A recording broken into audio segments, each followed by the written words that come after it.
Hey, Chef D here. Welcome to Entrepreneurs in Cars Having Great Food with my good buddy and brother, Luke. And we have a special guest, Luke, today, don't we? We sure do, yeah. I want to introduce Mike Morrice, who is the MP for Kitchener Central and the first Green Party MP in Ontario's history, as far as I know. It's true. Yep. Yeah, excellent. I got that right.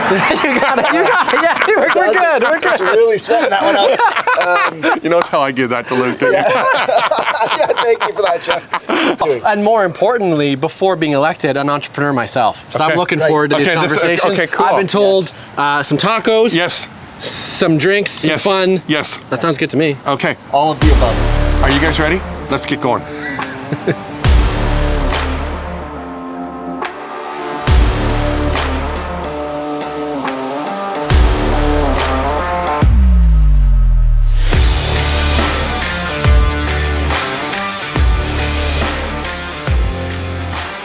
Hey, so what made you get into politics? Yeah, well, I know it's a loaded question. No, it's a great question. Right? Why would a person want to do this? Right. Why put yourself out there? So, like I said, I spent 10 years leading and starting a nonprofit in our community, and then another one that tried to do the similar thing across the country, trying to get businesses to take action on the climate crisis. And we made some progress, but if I'm really honest with you, in 2018, the federal government bought a pipeline.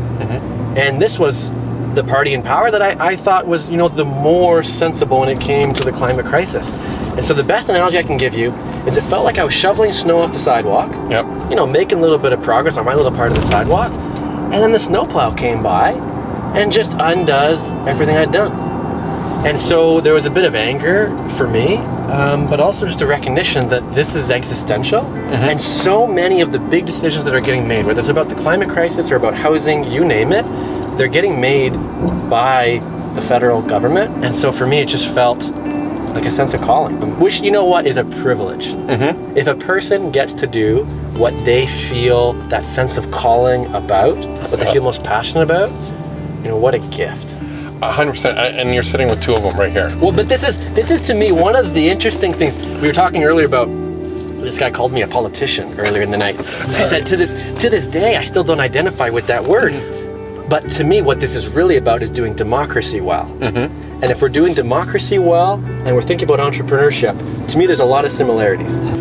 That's really interesting that you say that, and I think the notion of being because politician can have a negative connotation where it's the essence of manipulation or trying to have influence in areas where you shouldn't have influence, and being a politician. And I think seeing when I was reading more about you and researching it, learning that you were an entrepreneur first, and then had this calling to take this position, I think is really awesome. It's really noble, and I think you're absolutely right that there's a lot of similarities between the two paths that you follow, and there's that common theme of empathy.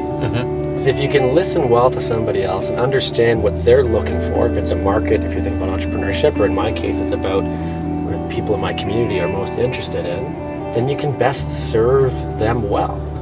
That's to me what democracy should be about. That's what entrepreneurship is about. And if our politics reflected that a bit more, people would probably have more confidence in it. 100%. And it seems like over the years we've been burnt after one soap salesman after another, In a lot of ways, it feels like the bar can be a little bit low. Yes. All you gotta do is be honest with folks. Be respectful about it, and put the work in. I can't promise you I'll fix the housing crisis, but I can promise in terms of my behavior when it comes to at least being honest, even if we don't agree. To me, that's probably the most important. Right, 100%. Just level with someone. And this is where they stood on that bill. Fair enough. Here's where I was at. Here's what I understood about it. Here's why I took the position I did. It's not a fairy tale. We're not all going to agree on everything. But I think folks respect and appreciate at least that level of honesty and transparency. And you know what? A person's position can change based on a conversation too. 100%. It can be a two-way, which I guess is the same thing with entrepreneurship too, right? You learn from a customer's experience, and that might lead you to a new product. As an elected person, it leads me to a new perspective, which might change my view on that particular policy, right? That's how democracy to me is supposed to work. Well, we should go see if we can agree on what topic. We're going to the Mule. And this is a chain that came out of Hamilton. It's taken them about a year to get down here and open, and some of their tacos are absolutely fantastic. So, you know, I think we got to try the chicken, we got to try the Brussels sprout, and we got to try the braised beef. I'm just saying, you know. Well, I trust your judgment when it comes to food. There's a lot of trust here. Works for me. I call myself a bit of a flexitarian. Okay. But vegetarian when I can be. Okay. Well, we can have we can taco with Brussels sprouts. There is a taco with Brussels sprouts that's unbelievable. Can't wait for that one. But I'm thrilled that I got the taco night. Yeah. This has worked out well for me. Okay. We need to know more about you. What do you want to know? I was born in Montreal. Okay. Moved to Newmarket. He's been on the internet. So then what brought you to the region? School. Okay. Yeah, well, school and a girlfriend at the time. Okay. I was part of a group of youth groups through my church. Yep. And my girlfriend in high school was here in Kitchener. I was in Newmarket. And Wilfrid Laurier had this neat program. It was a mix of business and computer electronics. Okay. And I thought to myself, I want to work really hard, I guess. I don't really know. But two degrees in 5 years, and she was planning on going there too. And I thought to myself also, I liked the idea that it was far enough from Toronto that Waterloo region, like I thought it might be its own community, and not just another bedroom community of Toronto, I guess. I guess the Laurier experience for me, I just loved it. Yeah. To this day, I still feel like I've got some of my closest friends. Some of those profs are the same people who helped me start Sustainable Waterloo region. They really invested in me as a person. But yeah, I came here for Wilfrid Laurier 2003 at the time, and finished in 2008. So the Sustainable Waterloo region, I hadn't had a chance to sort of look into that more. What was the plan around that? Well, I was in university, starting to get a better sense for the extent of the climate crisis that we're in the midst of. And I had a business, program that I was in.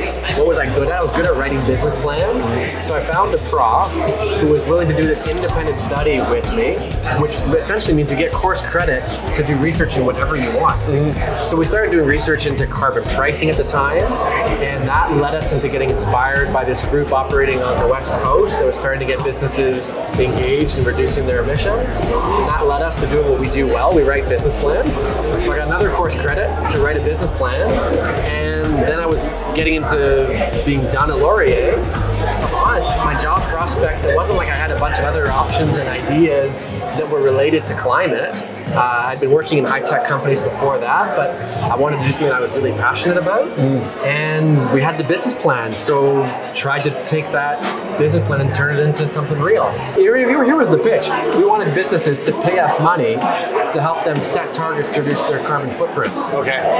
Bit of a tough pitch in those early days, but it really helped us finesse this idea that, hey, there's a business case for you. That taking voluntary action is going to be in your best interest, and we're going to help you do it. We're going to give you the software and the training. We're going to recognize those who do well. We're going to provide you all the support you need. And you know what? Within 5 years, this community rallied around that idea, and we thought it would be the high-tech community in particular, but it was everything from manufacturing, Veriform here in Cambridge, for example. They were one of the first 3 to sign on. We had insurance companies, we had small not-for-profits, the Mennonite Central Committee, and when I think about what's special about our community, to me, that's a big part of it. I feel like my experience at least has been, and I've got a lot of privilege, so I recognize that, but my experience has been that our community rallies around people with big ideas, particularly when their ideas that relate to making our community more welcoming, more socially responsible. Folks seem to be willing to go out of their way to make a connection for somebody to make that more possible. But what's your experience been of that as entrepreneurs in this community? Yeah, I would say that exact thing. I mean, I'm not from here. I was in Barrie when we launched Driverseat. I launched the first location there. Second location was Newmarket. And how many years ago? 11. Okay. And then in 2014, 2014, moved down here because my partner's here and we wanted to build our head office here. Yeah. So when I got here, we launched, our own operation as a franchise here, and we were also the franchisor supporting locations across Canada and the US.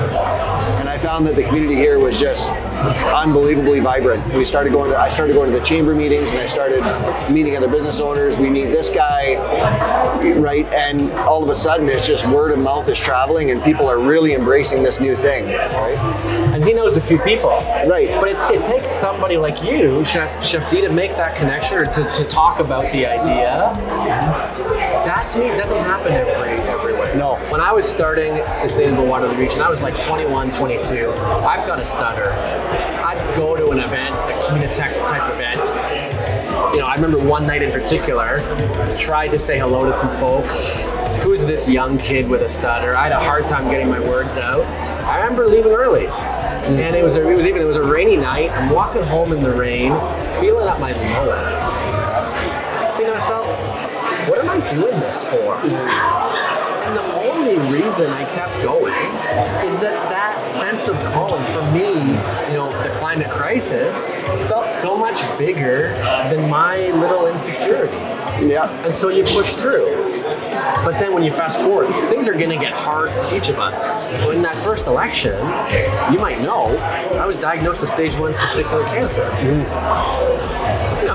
That's the next level up in terms of, okay, that's a pretty significant diagnosis, difficult conversation.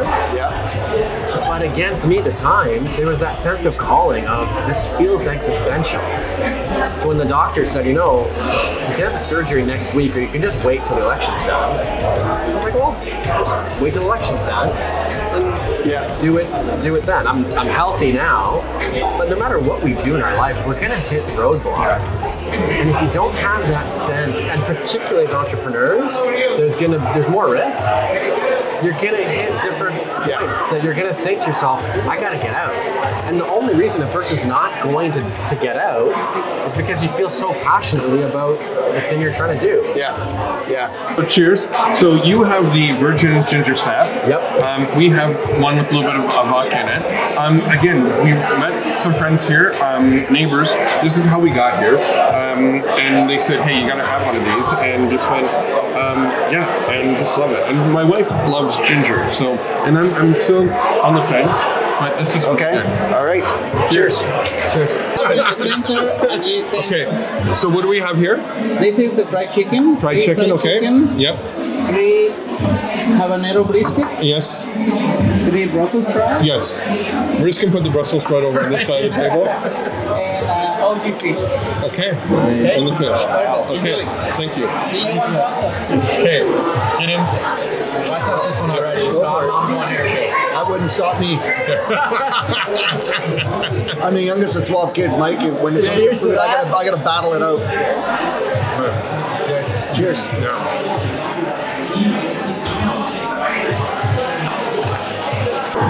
In North America, we eat a lot of the flour, but the corn is more the traditional way. Yeah. Right? How good is this? Does anyone know what's in it? We got Brussels sprouts. What else we got in here? I have no idea. I've never looked at the menu for it. Somebody recommended it to me and I just eat it. Well, there's some seed in there, and there's some Cilantro? for sure, some green onion.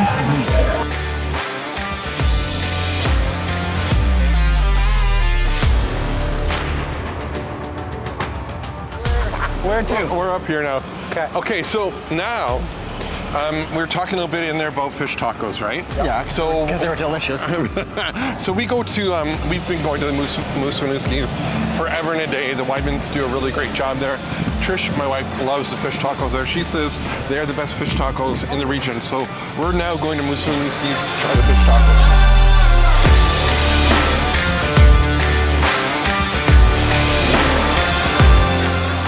I live in 2 places. Okay. So one of my issues with food is doing groceries. Right. And then I do not want to be throwing food away. Yes. And so I'm home most weekends. I'm in Ottawa most of the week.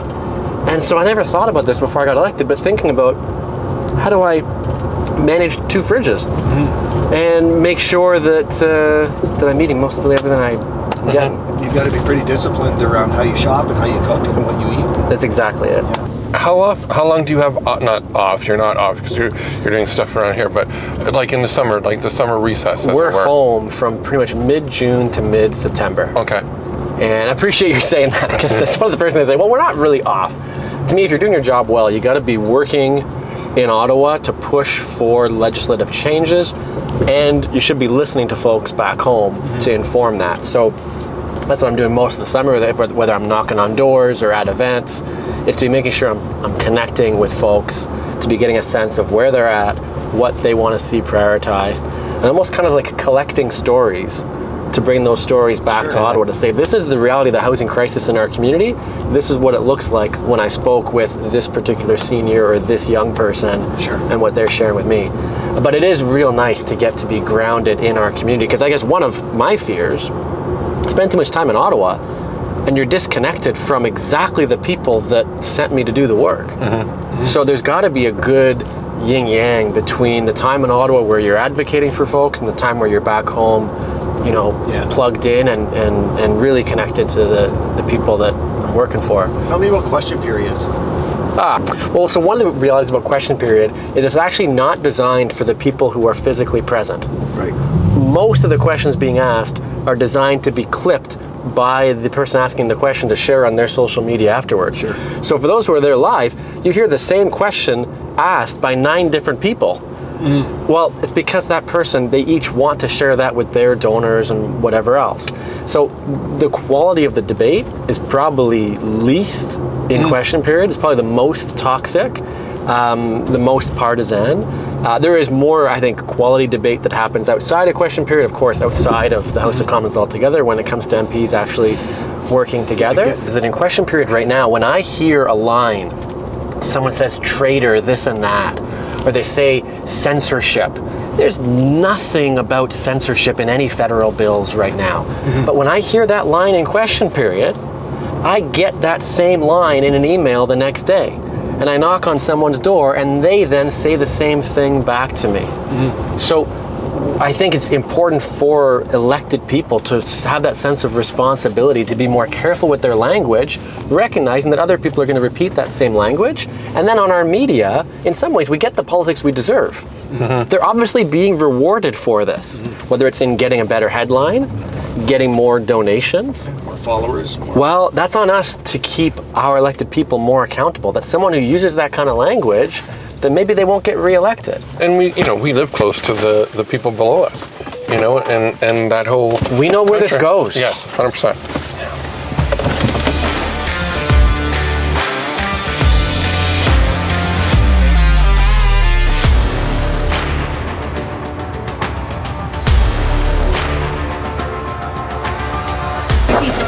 Three-piece. And then what other tacos do you have? That's it. No, we should do the brisket quesadilla. Okay. Right? Brisket queso and then the 3-piece with fries. Yes. Okay. Fine, we should have a side of wings. Yep. You catered for Amanda Marshall? Did I hear that right? So we, the story with ChefD is that back in 2010, we formed ChefD. Both Trish and I lost our job within a month of each other. I was working for a big seafood company. I was traveling all the time. I loved it. But I was getting to the end of my time with them and wanted to do something different. So we, Trish goes, we should start something. So we started ChefD, and we thought, hey, if we can just work for companies, that's great. That's what I'll do, and away we go, right? And then 10 months into it, we got the fateful phone call from Center in the Square going, hey, do you want to cater for B.B. King? And I went, hell yeah. So we did B.B. King, Pat Benatar, Kenny Rogers, and then 2 nights with Stuart McLean. Wow. And that's how it all started. And we started catering for them. We found out they got really crappy food on the road, and went, no, we're going to make it that you get really good food. And then that opened the doors for the catering side. And we kept for the first 2 years, oh, we're not caterers, we're not caterers, we're not caterers. And we truly were caterers, What was Stuart McLean like? Oh, okay, so it was my first podcast that I got to spend time with Jesse, his tour manager, right? And Stuart was truly, what you saw is what you got. Like, he was quiet behind because he always saved his energy for being out on stage, but he loved this table. when his whole crew ate at the same time. So that meant the merchandise, the tour manager, the band, himself, and everybody ate at the same time. And he loved food. And it was like being a fly on the wall. And Trish, who you know is very big personality, she was always like gaga around him because like this is Stuart McLean, right? And that, but just he was truly, we loved spending time because we felt like we were part of the family. Okay. Whoa. So we have our fish tacos here. This is fish taco bean. And this is Trisha's, like, whenever we come here, this is her go-to. Okay. All right. And thank you. This is our brisket quesadilla, served with our house pico and our citrus lime maple. Thank you. And then we're gonna have some non-meat tacos. I'm looking forward to the plant-based fish tacos. Plant-based fish tacos. I'm looking forward to hearing more about it. No. Okay. Oh, here we come. Here we come. Here we come. Here we come. Oh, plant-based. Plant-based. Okay. Here are our plant-based fish tacos. Great. Wow. Great. And it is paired with our plant-based Caesar. Right on. Appreciate that, Sarah. Those look great. And here's some extra. Okay. You'll try one. I will try one. I'll never say no. Absolutely. But I'm going to have my fish one first because I got to make sure Trish is not leading us astray. Hey, hold on. You're going to have a little bit of lime juice on that. Again, so we went from, you know, at the Mule, a little bit more traditional, where they had the corn. This is a flour. Yeah.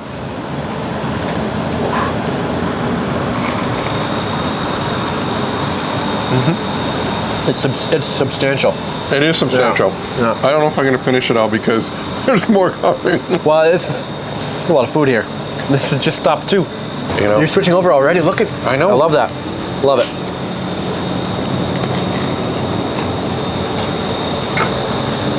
That's pretty good.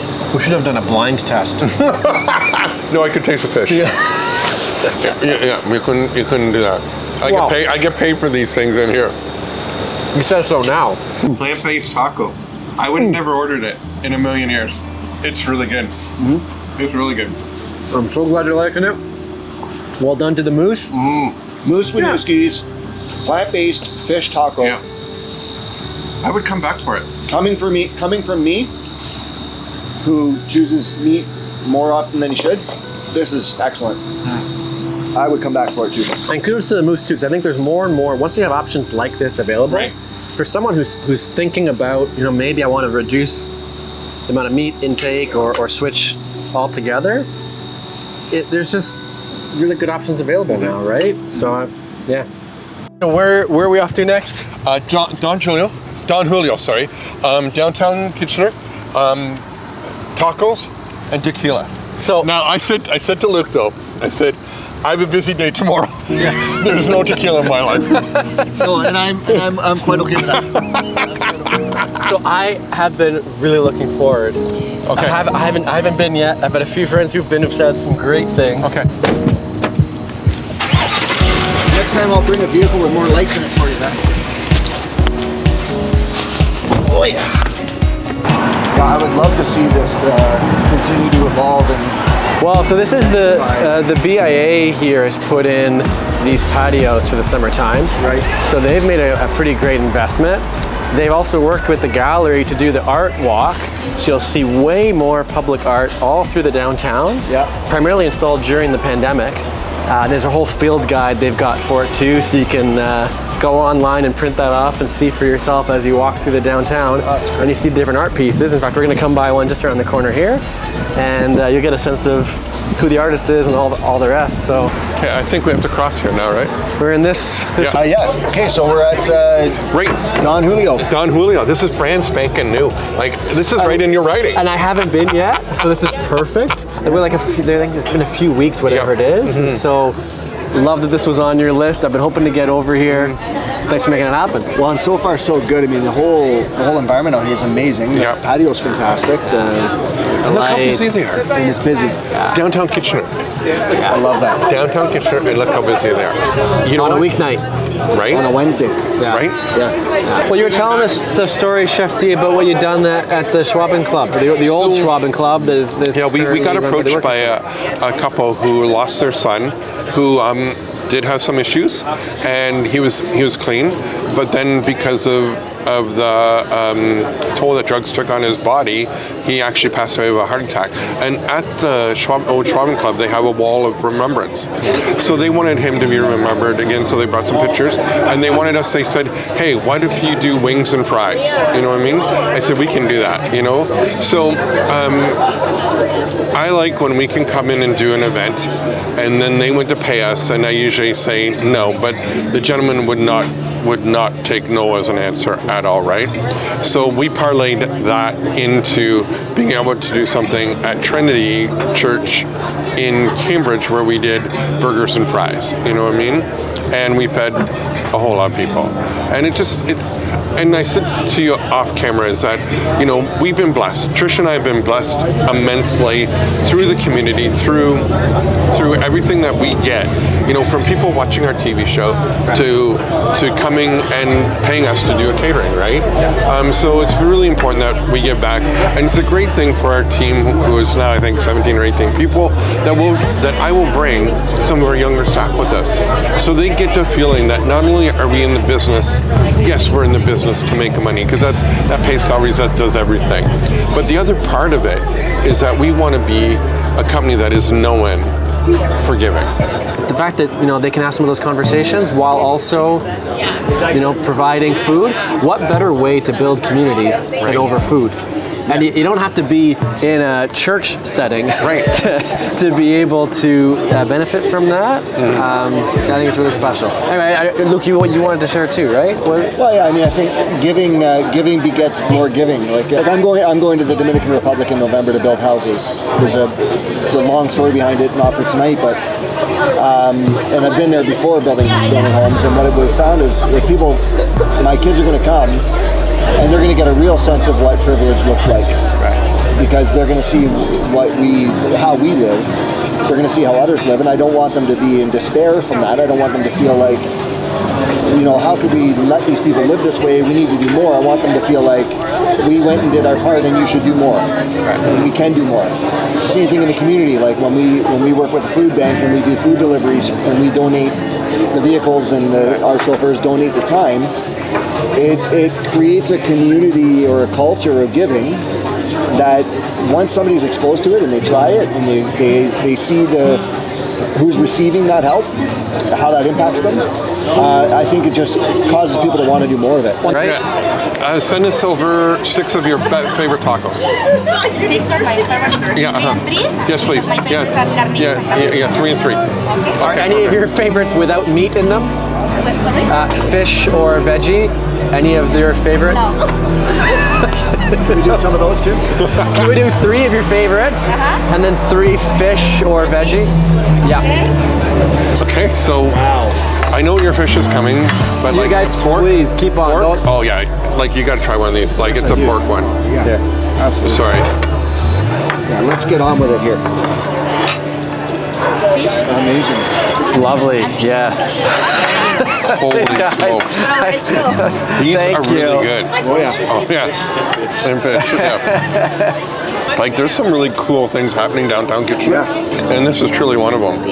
This is so good. I'm very grateful we did this tonight to find a couple of great Mexican taco spots.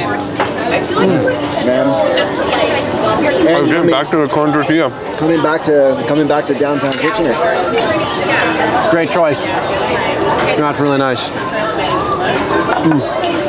Fish is good?